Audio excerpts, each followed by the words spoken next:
સંઘ પ્રદેશ પ્રશાસનના પ્રશાસનીય અધિકારીઓ દ્વારા આજે દીવના સ્માર્ટ સિટી પ્રોજેક્ટોનું નિરીક્ષણ કરવામાં આવ્યું.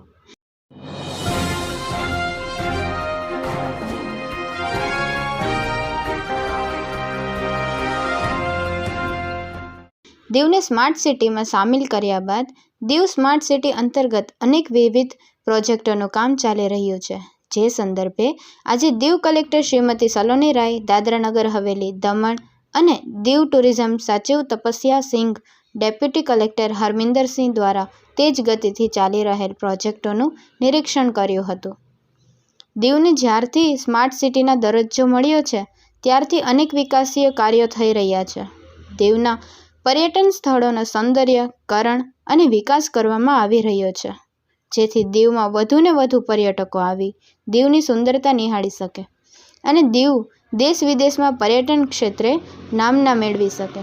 સ્માર્ટ સિટી અંતર્ગત બનનાર પ્રોજેક્ટો પર્યટકોને વધુ આકર્ષિત કરશે.